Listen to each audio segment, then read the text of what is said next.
إن الله كان عليكم رقيبا يا أيها الذين آمنوا اتقوا الله وقولوا قولا سديدا يصلح لكم أعمالكم ويغفر لكم ذنوبكم ومن يطع الله ورسوله فقد فاز فوزا عظيما أما بعد فإن خير الحديث كتاب الله وخير الهدي هدي محمد صلى الله عليه وسلم وشر الأمور محدثاتها وكل محدثة بدعة وكل بدعة ضلالة وكل ضلالة في النار فأعوذ بالله من الشيطان الرجيم بسم الله الرحمن الرحيم قاف القرآن المجيد بل عجبوا أن جاءهم منذر منهم فقال الكافرون هذا شيء عجيب إذا متنا وكنا ترابا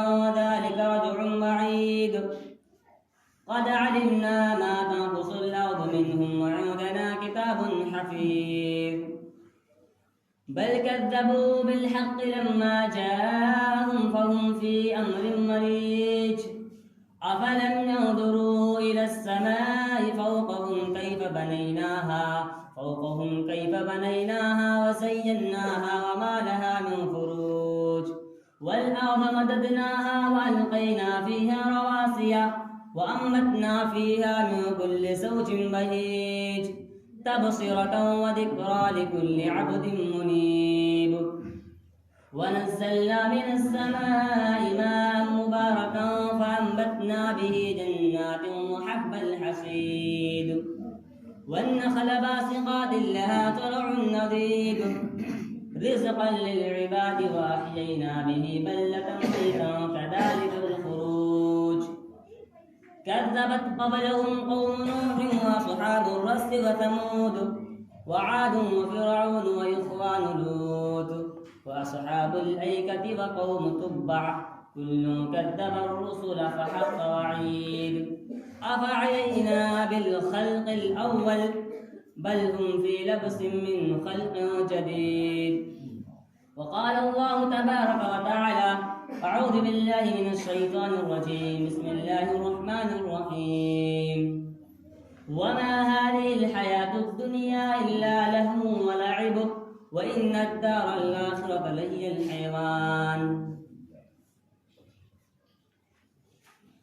حاضرین جمعہ، تمام قسم کی تعریف و توصیف، بڑائی، بزرگی، کبریائی اس اللہ وحدہ لا شریک خالق کائنات مالک ارض و سما کے لیے ہے، جس نے ہم تمام کے تمام انسانوں کو پیدا کیا اور پیدا کرنے کے بعد ہمیں یوں ہی لاچار بے بس نہیں چھوڑا، بلکہ ہماری خیر خواہی کے لیے، ہماری بھلائی کے لیے، ہماری کامیابی کے لیے بہت سے انبیاء کرام کو اس دار فانی کے اندر مبعوث فرمایا۔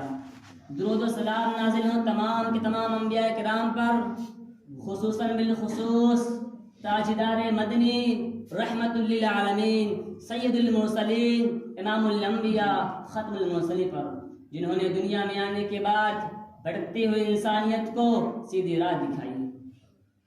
خدا بندہ میں تیرے نام سے آغاز کرتا ہوں، تیرا بندہ ہوں، تیری رحمتوں پر ناز کرتا ہوں، فقط تیری مدد اور استعانت پہ بھروسے پر مجھے اڑنا نہیں آتا مگر پرواز کرتا ہوں۔ حضرات، اس حقیقت سے کون واقف نہیں ہے کہ دنیا اور دنیا کی زندگی چند روزہ ہے؟ انسان اس دنیا کے اندر ایک مدت کے لیے پیدا کیا جاتا ہے اور اپنی مدت و عمر گزار دینے کے بعد مر جاتا ہے۔ انسان کی دنیا زندگی کی حیثیت ہے، کیا اہمیت ہے، اس کے بارے میں قرآن کہتا ہے وَمَا هَذِهِ الْحَيَاةُ الدُّنْيَا إِلَّا لَهْوٌ وَلَعِبٌ وَإِنَّ الدَّارَ الْآخِرَةَ لَهِيَ الْحَيَوَانُ، اور دنیا کی زندگی کچھ نہیں ہے مگر ایک کھیل ہے، تماشا، دل کا بہلاوا ہے، اصلی زندگی دار آخرت ہے۔ انسانی زندگی کا خاتمہ یعنی موت اللہ کا وہ قانون ہے جس سے کسی کو چھٹکارا نہیں، چاہے وہ نبی ہو یا رسول ہو، ولی ہو یا قطب، شاہ ہو یا گدا، امیر ہو یا غریب، کالا ہو یا گورا ہو، عربی ہو عجمی، آقا غلام۔ قرآن کہتا ہے کل نفس ذائقۃ الموت، ہر نفس کو موت مزہ چکھنا ہے۔ انسان کے چلتی پھرتی ہستی گاتی زندگی اللہ تعالیٰ کی امانت ہے، اور امانت کا مالک وہ نہیں ہوتا جس کے پاس ہوتی ہے بلکہ ہوتا ہے جس کو ریس ہوتی ہے۔ اگر میں لکھنے کے لیے کسی سے قلم مانگ لوں گرچہ قلم میرے ہاتھ میں ہوگا، میں سے کچھ بھی لکھوں، لیکن قلم کا مالک میں نہیں ہوں گا، بلکہ قلم تو اس کا جس سے میں نے لیا ہے۔ یہی حال زندگی کا بھی ہے۔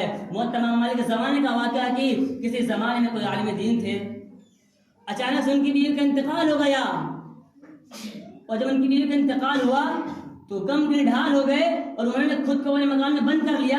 نہ کسی سے ملاقات کرتے تھے، نہ کسی سے گفتگو کرتے تھے، نہ کسی کی آواز دینے پر گھر سے باہر آتے تھے۔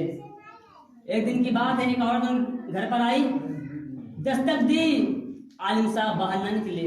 اس عورت نے کہا، عالم صاحب میں آپ سے ایک مسئلہ پوچھنا چاہتی ہوں، اگر آپ باہر نہ آئے اور میں اس مسئلے کو جواب نہیں دیا تو میں آپ کی چوکھٹ سے نہیں ہٹوں گی، چاہے میری جان چلی جائے۔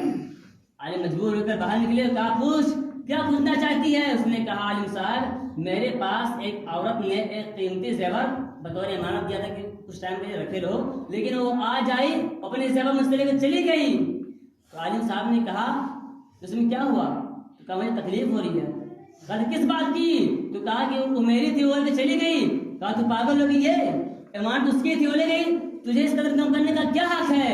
تو جلدی نے اس بڑھیا نے کہا کہ عالم صاحب آپ کی بیوی کی زندگی بھی تو اللہ کی امانت تھی، اور جب اس نے اپنی امانت آپ لے لی تو آپ کا اس قدر کم کرنا کیسا ہو سکتا ہے؟ ہم دیکھتے ہیں کہ جو لوگ 6 طرح گھر گزارا کرتے ہیں، موت انہیں بھی آتی ہے۔ جو عمدہ شانہ لباس پہن کر انتہائی ٹھاٹھ باٹھ زندگی گزارتے ہیں، موت انہیں بھی آتی ہے۔ جو شاندار علم رہتا ہے، موت سے بھی آتی ہے۔ جو فٹ پاتھوں پر راتیں کاٹتا ہے، موت انہیں بھی آتی ہے۔ جو اپنے شہد و صفا حاصل کرنے کے لیے چند روپے خرچ کرنے کی طاقت نہیں رکھتا، موت سے بھی آتی ہے۔ جو شہد و صفا حاصل کرنے کے لیے لاکھوں کروڑے خرچ کر دیتا ہے، موت سے بھی آتی ہے۔ موت آ جاتی ہے وہاں جہاں گھر نہیں ہوتا، بیٹھنے کو کفن بھی میسر نہیں ہوتا۔ انسان اپنی عظمت کا محل تعمیر کرتا ہے، مگر موت کا طوفان اس کے بنائے ہوئے محل کو تن کو طرح اڑا کر انسان کو سکھاتا ہے کہ انسان کو اس دنیا کے اندر کوئی برتری حاصل نہیں ہے۔ اللہ تعالیٰ نے جہاں جس وقت جس حال میں بھی اس کی موت کا مقررہ